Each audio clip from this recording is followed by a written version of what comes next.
Welcome to On Target Radio, Segment 6, where just because the show ends doesn't mean the conversation stops. Now here's your hosts, David Lombardo and Gretchen Fritz. Hi, and welcome to Segment 6. This is On Target Radio, Segment 6 on YouTube. Tonight we're going to be talking about Melissa Schuster, who is the woman who was brutally beaten, stabbed, and sexually assaulted in Willowbrook. So I wanted to talk about this because I think that the news reporting has been pretty good. It's sort of come out gradually as the days have gone on. But I got into a conversation on Facebook with someone who apparently doesn't understand how the gun laws work in Illinois and apparently doesn't understand how self-defense works. So I wanted to talk a little bit about this particular woman's situation and sort of how that applies to everyone more generally. I think the comment that you said that person made was, even if they had a gun, it wouldn't have done any good. Mm-hmm. Now that is subjective because not being there and knowing what happened, we don't know. But the one thing that is very clear, not having a gun means there was no option. Right. And we always tell our students, having a firearm, I use this analogy. I go, you own a home? And people go, yeah. You have fire insurance? Yeah. You ever had your house burned down? No. A gun's insurance. Theoretically, the average person will never use a handgun. They're never going to use it for self-defense. But if you need it and you don't have it, then you definitely can't use it. Then you definitely Well, can't. the interesting thing about this situation too is that we actually know this woman's sister. This woman's sister, Melissa Schuster's sister, runs 1 Million Moms Against Gun Control, which is a pro-gun group. They have a Facebook page and they're very active, at least in Will County. I'm not sure across the country. I'm not sure how popular they are, but in Will County they're very active. So we actually know this woman's sister, who's very pro-gun. She carries a gun everywhere she goes, and she said, no, if my sister had had a gun, she would have had time to draw it. So she's got, her sister told her what happened, so it's as close to firsthand as you're going to get, and she's saying a gun would have changed the dynamic. So I think that is really goes a long way towards, showing what that situation was like. Well, and he kicked the door in, didn't he? He did. So if you have a gun and there's somebody on the other side of the door, and the amount of time it takes to kick the door in, there's a pretty good percentage that if the gun is accessible, you can get it. Yeah, or she might have been able to shoot him through the door or even show the gun. She was talking to him through the locked door before he kicked it in. So, she could have taken it out and shown him that she had a gun, and maybe that would never have even happened. John Lott, University of Florida, has done the research that shows that there are probably far more occurrences, because they're not reported, of where people use a gun. They don't physically use it, but they show the gun to protect themselves, and the bad guy backs off. Mm-hmm. And of course, that's not necessarily reported. Most criminals are cowards, and they don't expect to be met with deadly force. And so when you show them that you have a gun and you intend to use deadly force to defend yourself, a lot of them will chicken out and leave. Don't you think that's the reason that all women should be carrying a gun in their robe or on their person all the time in their home? If at all possible. Because you know what, it could happen to a guy too. It could happen to me or Dave. Absolutely. We did it too, but the odds are that they're not going to break a door down to come at me because they'd be afraid of me. But Gretchen, I look like an easier target. She'd be a nice target, so they'd break the door down and she'd have her gun out. She probably wouldn't have to shoot him, he'd run away. Right. But it's that at least she'd have the gun. And so I think all women should be carrying a gun all the time. Who was it? Somebody recently said women weren't strong enough. Did you read this or something? Well, I know that Diane Feinstein has said that. That's a couple of years ago. Yeah. Something just recently was in. Somebody said women shouldn't have a gun. They're not something. They're not capable of using it or something. That sounds familiar, and I can't. My daughter lives in Chicago, so she doesn't have a gun. Because she doesn't want to deal with having a gun, getting caught with a gun legally. You know. You can legally have a gun in Yeah, Chicago. but she doesn't wanna deal with it. But they give you a hard You know, time. I told her to get a can of wasp spray, and it shoots 30 feet. And she don't wanna do that either. But she You're can. right though, that's very effective. But she's a tough kid, so if somebody tries to get hurt, she's gonna put the hurts on them. But, Well, that's the other thing too. a gun or wasp I- spray would be much I better. think that everybody, not just women, I think everybody should learn both armed and unarmed self-defense. Because sometimes, especially if someone's right on top of you, you can't get to your gun, or it's best not to take it out because then you're struggling over a gun. That's probably.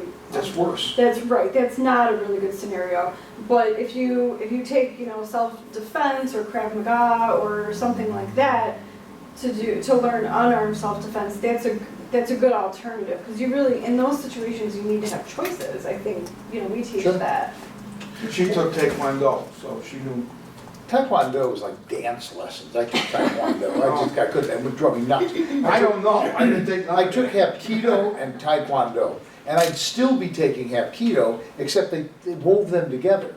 And Taekwondo is, it's dance like lessons. graceful Throws me movements. right- Well, hers was called Tachi Drew Kempo. Easy for you to say, yes. I can't even say the word. One thing that's interesting that we as instructors know, and students who have not had any firearms training don't know, is once you take a very good firearms course, that's going to include such as the ISRA or Safer USA gives.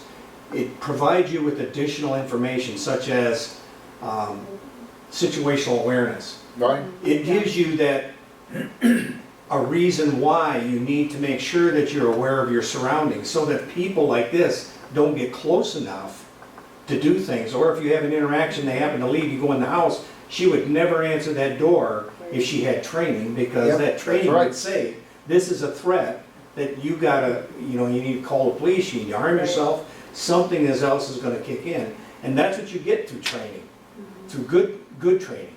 And that is what's missing with a lot of people who get attacked, is they don't see this person coming. And criminals aren't stupid. They have weeks to plan how they're gonna attack their next victim. You have seconds to identify it, to come up with a plan and to react. You have seconds to do that in. And that sometimes isn't allowed to you because they get so close. Like you said, even if you have a firearm, it may not do you any good if they get that close and get a knife to you. Does you no good to have that firearm. One of the things we know statistically is if a person makes a big deal out of it, puts up a fight, a lot of noise, that it tends to take a sociopath and scare them off. They're looking for weakness. And we know just the way you walk down the street, you may not be targeted at all, because they're looking, and it's not a matter of size, it can be a small woman, but someone who walks down the street in charge isn't texting, you know what I'm saying? They're walking down the street like they know where they're going and they're in charge. There's 10 million people or 7 million people in Illinois, and the attitude is, no, I'll just find somebody else. And that's, I tell my students in my classes, once you get your firearm and you start carrying, I better never ever see you with your phone in your hand doing stuff when you're carrying. You are there to protect yourself, but you're also there in case something happens for other people around. If your head's in that phone, it's not where it needs to be, and that's kind of keeping an eye around you. And everybody's seen it. People that text will run into things, It's not fall like over text, stuff. it's everything with They that can't, stupid thing. and if you got that in your hand, I'm thinking it's gonna be difficult to draw a firearm if you've got a phone in your hand. Are you gonna be able to let it go? Because it's always in your hand, it's muscle memory, it's always in my hand. Is it gonna stop? And then the other muscle memory to draw your firearm and present That's it? more important than the firearm. I don't know, but it's. Well, I had it for 3 days, and I gave the iPhone to my kid. I don't want it, I use a flip phone. I'm serious, I have a flip phone. I like what you said about situational Some things, other awareness things are though. bad. Because I think, after her first interaction with this guy out in her driveway or her yard, she went inside and locked the door, which was the correct thing to do. but then she continued to interact with him. Right. She should have been calling 911. Exactly. Because especially in a town like Willowbrook, where it's not really a super high crime area, the police are more than willing to check out a suspicious person. You know, if you say, there's someone in my neighborhood who I don't recognize, I don't think he belongs here, he's got Indiana license plates, would you, just roll through it Right. here and check it out? They're happy to do that, because in most towns, they're not that busy.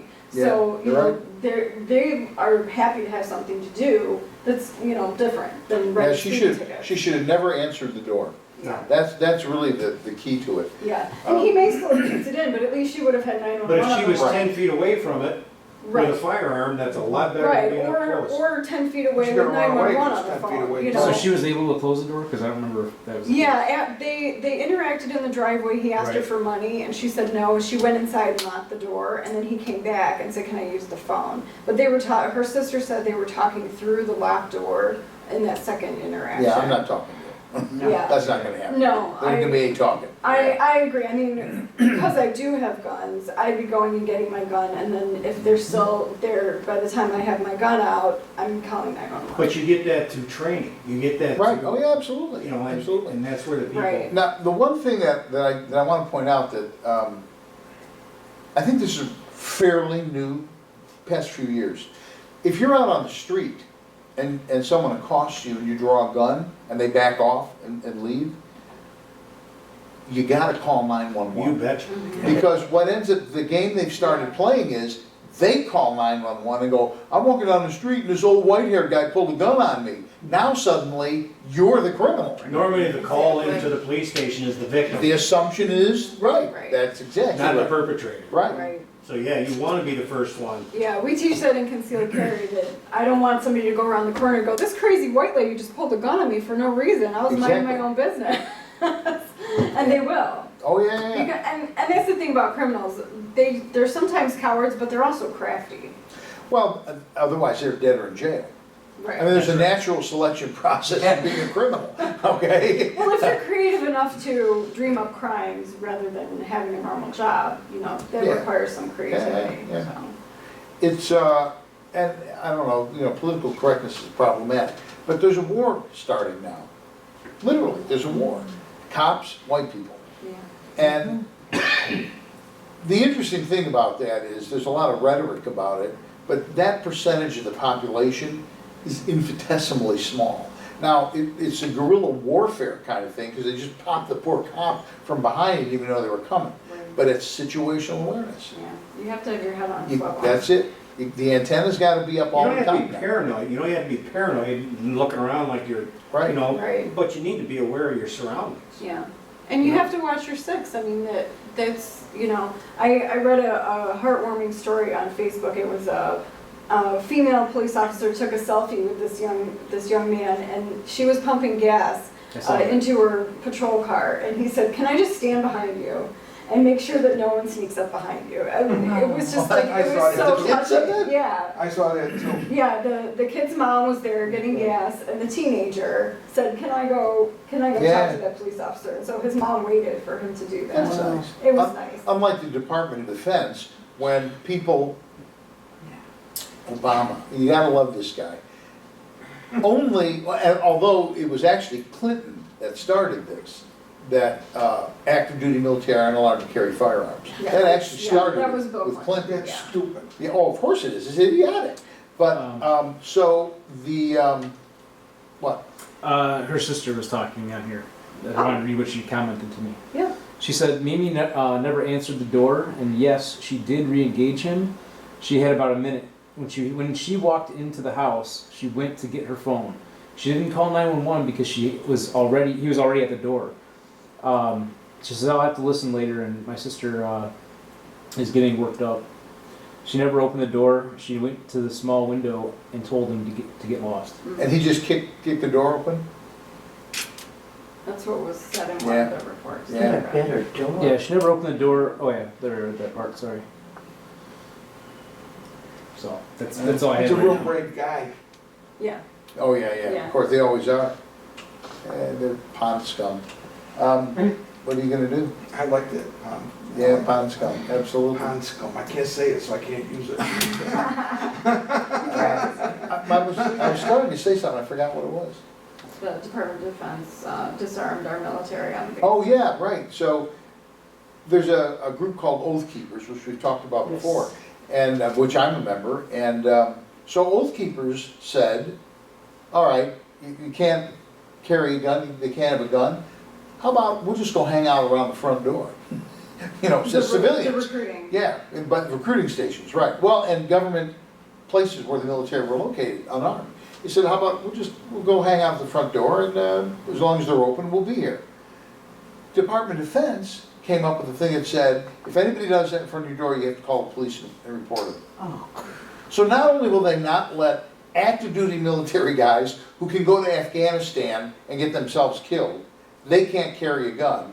But when somebody, a civilian, and Oath Keepers are people, they get the name Oath Keeper because they're cops They've or already whatever. taken the oath. These are people Yeah. who, you know, taken the oath, exactly, prior military, whatever. So it's not like it's a bunch of, you know, nut jobs.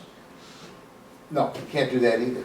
This is an administration uh-huh. that has caused more grief in 7 years than I think every president combined in history. More chaos, right? Yeah, The racial tension is up. this whole thing about kill white people and cops lays at his doorstep, literally. But I think he plans all this. I think you're right. I think Obama is doing exactly what he said he was gonna do, transform America, and transformation of America for Obama is destruction of America, our values, our traditions. I grew up in the 1950s and 60s and 70s. There were gay people. We didn't even know what it really was. We didn't care. Let them do their Nobody deal cared. and nobody cares. That's exactly right. And now it's like a big deal. And you have, I walked down the street in Oak Lawn when I was a kid with a loaded gun. No one cared. I wasn't gonna shoot nobody. Me and my friends were going out and shooting Stony This was Creek. before '68, I'm gonna guess. Oh, yeah. Yeah. Yeah. Yeah, well, but people were different. They had respect for life. Kids don't learn that in school because we can't teach religion. We can't teach values in school. And now they're even dumbing them down with the stupid Common Core. So, when you get all done, you ask, why is our society screwed up? It all came from the White House and the cowards that are Republicans that don't stand up to them. And you know what, Steve? I think we had that That- conversation earlier. That one thing right there, more than anything, pees me off. Those people in this last election cycle ran on get us in there, we'll clean the mess up. Right. Yeah. Nothing that has happened since wouldn't have happened under, what's his name, the senators, Reid. Everything that they've done since they got elected could have been Harry Reid running. Yeah. Would have been no Well, difference. actually, it went better. It went quicker because That's they just true. turned around and did it. They just done it, absolutely And they right. did exactly the opposite of the will of the people. And they all need to get voted out. They're all bums, they're all pieces of garbage. And I can't think of a better, Tell us what you I really get, think, I get a little Steve. bit aggravated with it. I hate it when he holds it back. Well, we sort of, He is holding back. we've kind of wandered, Yeah, I That's know the he is. funny thing. I know it. That's the funny thing. we've sort of wandered off into the dust. Yeah, we gotta, Yeah, and we don't want to go all night. Yeah. The show was literally about the Illinois State Rifle Association, and Steve is throwing a fundraiser on, September 10th at Joliet Country Club at 7 o'clock. You pay at the door. That includes beer and food and auctions and raffles. So bring cash and you'll have a real good time. Bring the checkbooks. Your checkbook also, we take checks. And you'll have a real, I don't know. Doug is trying to see about that. about what? Credit cards. Oh, okay. But just come and you'll have a real good time. No more You'll be games. with like people, everybody there is there for the same reason, to support the ISRA. And all the profit from the fundraiser goes to the ISRA. And we did get some ISRA memberships. Nikki, you can read your writing. We did get some people to join. What was the first one? Ahmed Hurt joined. Ahmed Hurt, Greg Zira, and Greg bought a membership for his friend James DuBois. Okay. Greg is from Aurora, James is from St. Charles. There you go. They want to take classes, so he Yay. joined for both of them. Excellent. Great. And William Sikovic. So thank you for joining, and you can go to saferusa.com. Just scroll down, there's an ISRA link there, click on that link and you can join ISRA there too. Any parting words, Mr. Goharen? No, I just want to thank you for inviting me and promoting the ISRA, and Steve, thank you for putting on the fundraiser on the 10th. I hope everyone comes. I think it was a very good show, and I appreciate the invite. Gretchen? Yeah. Take concealed carry, take classes to learn unarmed self-defense, and be prepared to defend yourself.